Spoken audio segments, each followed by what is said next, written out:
a Cybertruck, as we already know, Cybertruck.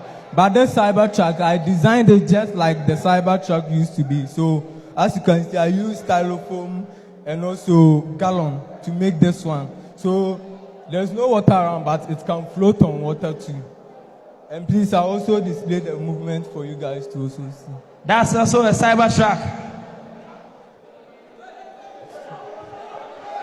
Guys.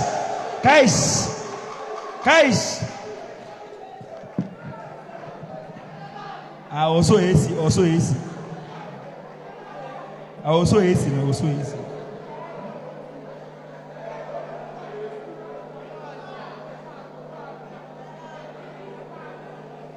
Technology.